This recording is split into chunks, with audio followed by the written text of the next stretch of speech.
welcome to this episode of WISE-360, a creation of Clarissa Burt, founder of In the Limelight Media. And I'm your show host, Christy Cordingley, and you'll be able to see this interview on In the Limelight TV, which is distributed on Roku, Amazon Fire, Apple TV, and 100 other smart TV apps. The audio version of this interview can be heard wherever you listen to your podcasts. And today I'm super thrilled to be interviewing Samantha Card, author of The Athlete Advantage, Success Beyond Game Day, an Amazon #1 bestseller.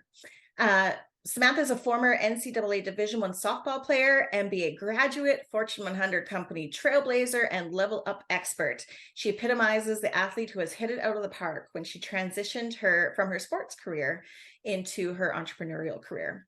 She has passionately catapulted this athletic career finale into a mega corporate and life success before the age of 33, and she's committed to excellence and legacy creation. She passionately shares her decisive strategies and winner mindset with other student athletes, coaches, administrations, parents, and other corporate athletes who face the toughest questions in their lives. Samantha, once referred to as Sammy from Miami, it's like Jenny from the block, is on a global mission to teach others how to develop a proactive championship routine from day one that can be leveraged beyond game day. And she prepares you to win in all aspects of life by identifying opportunities, taking action, and applying life tools in competitive sports, experiential learning to business success. So welcome, Samantha. That's quite the accolades. Excited to have Thank you for having me. I'm so excited. That was awesome. Can I start off with a sort of off the side question? Because you are so young and you talk a lot about legacy and leaving a legacy. Most people in that younger age, I don't hear like I do, because I'm almost 50. I'm like, what am I going to leave behind when I'm gone? How did that become a focus for you to make sure that you're leaving an imprint on the world with your time here? Yeah, it's always been more than myself. I've always been a we, not me person. And that also really ties to my athletic kind of career. But success in my eyes is all about giving back times 10 and having scalability to impact and empower others to take my spot, to make it better, faster, quicker, and give them the tools that I leverage that they could probably even do better. So it's always been about that, giving back and saying thank you in a walk the walk kind of way. That's amazing. And that's really refreshing. I'm so excited to hear about you and your story. So let's get into some of the details about your story. So how did you go from NCAA D1 athlete to Fortune 100 and now entrepreneur? Yeah, what was really great about it was I did not have a strong resume. It was as bleak as it could ever be because sports was my life. Yes. I was playing competitive at 8 years old. I started at 4, and I would travel year round. So I didn't have the opportunity to do internships, to try things out. And I didn't know like my identity outside of sport. It is who I was. It was my solitude. When I had a good day, bad day, I always would go to, play ball on Saturday. And I was pretty hit, hard. Imagine hitting a brick wall, right? So I have a chemistry degree. Most people would say, wow, athlete, chemistry degree. I would never see it. And I didn't know what I wanted to do with it. I just knew that it had a lot of flexibility to go into like a wide array of different industries. Mm-hmm. And I was also very cognizant that, women's sports in terms of making a lucrative career, it's not there yet, right? So I can be, I am woman, hear me roar, but I also am very realistic, right? Mm-hmm. So I have this bleak resume, but I have this chemistry degree. I graduated in 2009 when the economy tanked. Yeah. 2008, 2009. So now I'm just like, well, now what do I do? Like, what's my next step? And I went through a full-blown identity crisis, depression, anxiety. I never had to deal with that before. Why? Because I always had sports to kind of rely on, but I lost my comfort zone overnight. Mm-hmm. So I had about a 2-week period where I said, either I'm going to let this define me or I'm going to conquer it and I'm going to figure out my new day one. I'm very fortunate that I have a good foundation around me. So I decided that I'm going to conquer it and I'm going to find my new day one.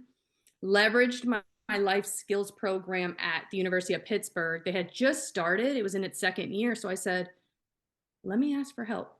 It's not comfortable for me as an athlete, but let me just ask for some help. And I asked for a door. I didn't want an easy yes. I said, just please get me the interview. I did. And it was a pretty rigorous process because I had 0 years of work experience from a traditional standpoint. So can you imagine trying to go into an MBA program with no work experience? So there was something that switched. And I think this is the crux of it all. This is the pivot point. When I went into that interview room, it was like a light switch. And that's the best way to highlight the fact that I said, hold on a minute here. We're all just trying to figure it out. Mhm. And I'm more than equipped, capable, and prepared. And hold on a minute, I've amassed these critical skill sets as a leader through my whole entire career. I just need to package it a little bit differently. So I'm going to show you how I'm going to do that. I'm going to show you I'm going to connect the dots, and I'm going to be your best bet. And I'm going to work for a Fortune 100 company one day. Got into the program, lived abroad in Marseille, France for a little bit to garner some more Nice. international exposure. Yep. And get outside of the bubble, right? Give myself a diverse set of experiences, be uncomfortable.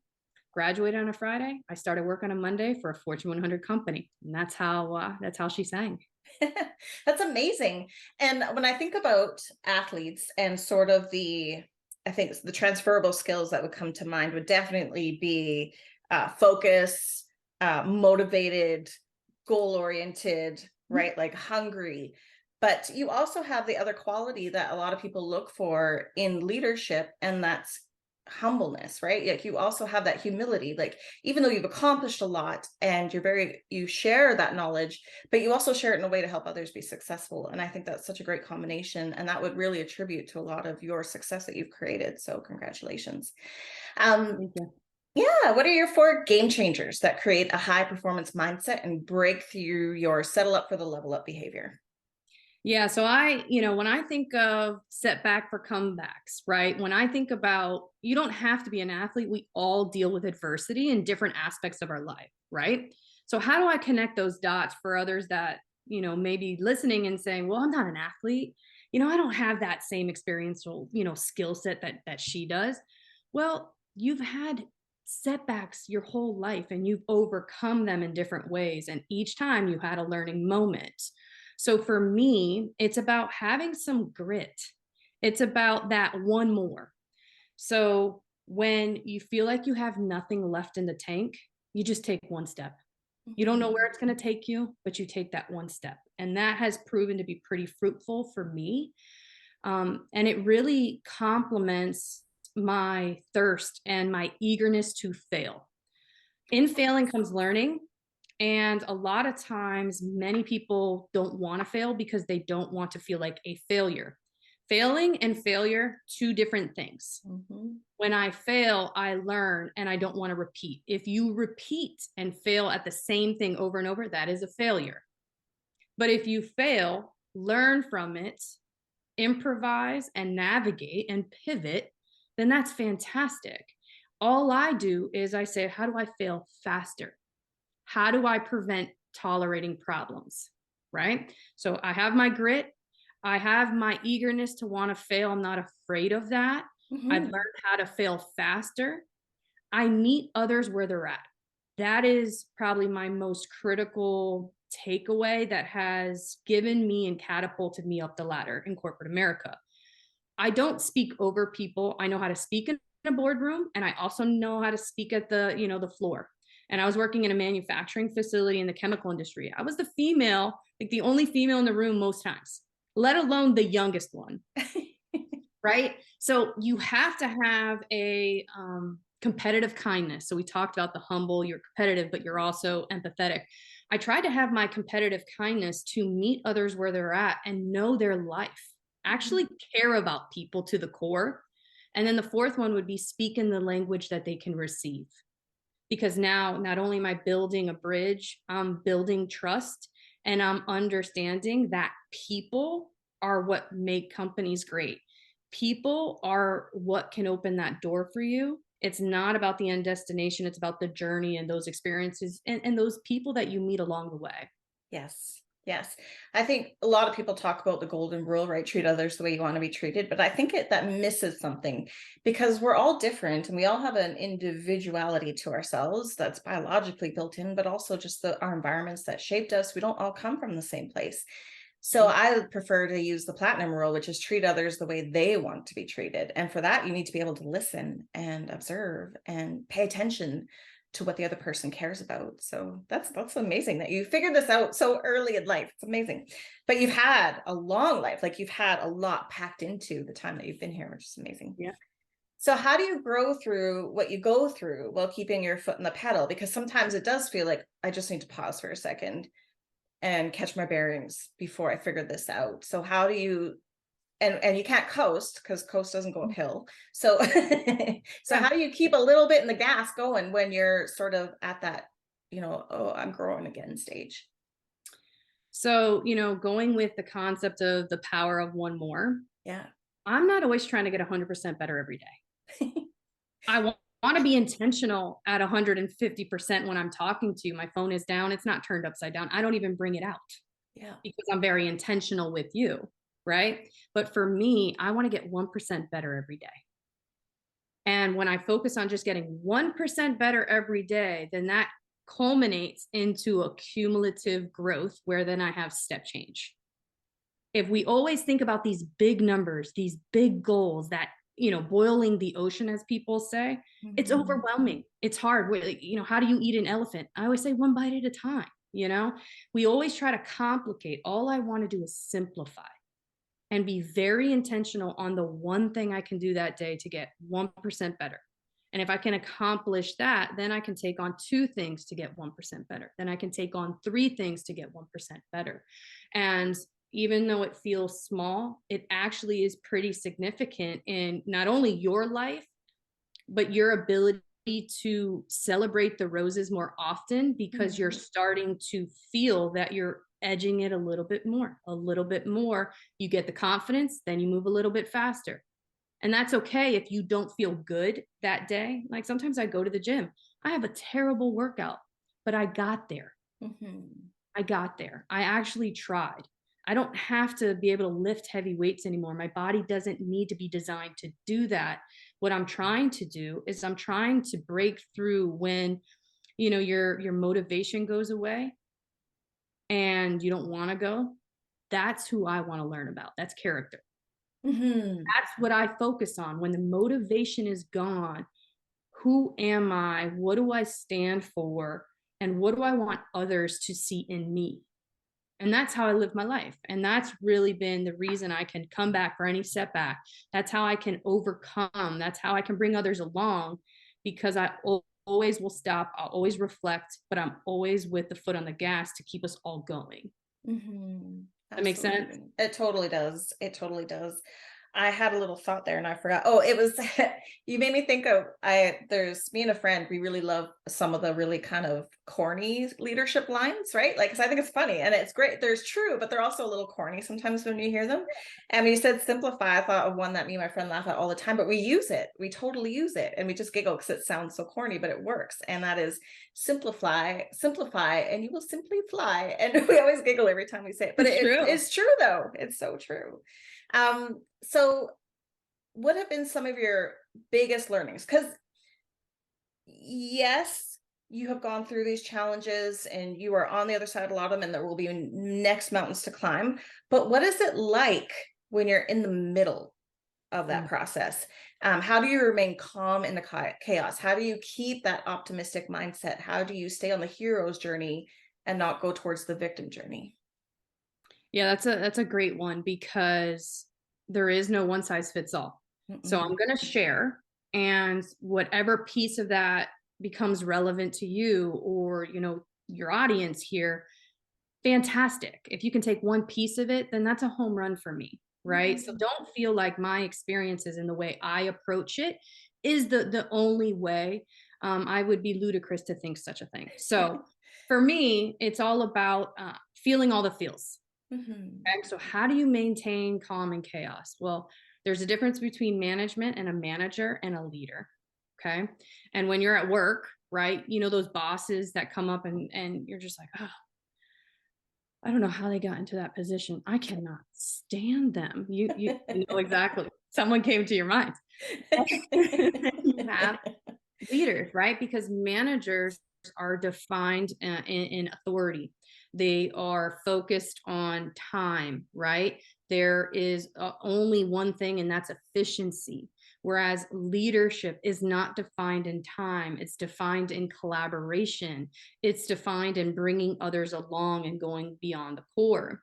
And a lot of people think that management, like a subset of management, is leadership. That's absolutely wrong. It's actually leadership is the critical, most paramount thing. And that is why corporations struggle finding their identity, or they feel like they firefight and they can never think strategically because they're not focused on their people. So, how do you maintain your calm in chaos when maybe your organization or your boss doesn't understand you? Something's going on with your customer. Something happened with your family member. Then you have to, come to work with a smile and grin on, right? It's not just about sports. This is about life. So for me, I want to feel all the feels. I don't want to just compartmentalize and not reflect on it, because then I lose the learning moment. So it stinks sometimes, because now you're vulnerable to the fact that others can maybe see it. But what you're not realizing is it's really not about you. It's about others. And when you step outside of yourself and say, okay, hold on, maybe if I have the courage to feel all these feels, maybe someone else will, and then maybe someone else will. So what does feel all the feels mean? I break it down into an acronym. I feel like it's always easier to kind of resonate with that. And feeling all the feels with pain, right? So pain, prepare. Arm is the A, improvise is your I, navigate is your N. So prepare, right? Control your controllables. You know how you react and respond. And things may trigger you more. But if you can anticipate, if you can pre-wire, if you can develop a playbook where, hey, this is where I'm not comfortable. So when it happens, do I need to get champions on my behalf? Do I need to have someone in my team that has a stronger skill set in that area to step up? And then you get to see how their leadership capability is, right? Which then goes into your A, arm. I want to arm myself with my team, right? There's a difference between sponsorship, right, and mentorship. Sponsors talk about you in the room even when you're not there. Mentors help hone you in and establish your good, bad, ugly, different, and unbiased opinion set to help you get where you want to go. Just because you can doesn't mean you should, right? And then things are going to happen, right? You're going to prepare for the uncontrollables, all these things. But guess what? Things happen in life. You have got to be able to improvise, and you can't wait till the scenario ends, the situation ends. You need to fail fast, not tolerate a problem, so you can be able to improvise faster, or at least see it. Because when we get frustrated, our brain wants to use less energy. So we get clouded. And what that does is it prevents us from seeing what actually is there. It goes to an old pattern of something that happened like that before and said, this is the outcome that always happens. That's why relationships, it's hard when something bad happens to you and then you try to go into a new relationship, but you bring your old baggage because your brain wants to use less energy. So once you're able to kind of collectively get that going, and you get comfortable with where you're at, and you can improvise, right, situational leadership, then you navigate and understand that there's a multitude of pathways. So you can parallel path a bunch of things, and then the one that rises to the surface, boom, you hit it. Absolutely. It's the amygdala. Yeah, absolutely. That's the amygdala, right? Our reptile brain. It's just the instinctual brain kicks in sometimes. And it's fight or flight, it's freeze or fawn. It can be all sorts of different things that happen. You talked about your leadership style. And I would say that it is very authentic, which means that you're leading by example. And that is something that I really appreciate. Leaders should never expect their people to go somewhere they're not willing to go, right? And so when you share those vulnerabilities, even though it makes you feel vulnerable and a little open, you're exactly right. That's exactly what happens, is all of a sudden the next person becomes vulnerable, and then the next person becomes vulnerable. And all of a sudden everybody's seeing the real picture and their true selves. The other thing that I thought of was another saying. It's not a cheesy one. It's actually a really good one that made me think of that too, is when you talk about adversity, right? Like, how am I going to respond to this adversity? You feel the feels.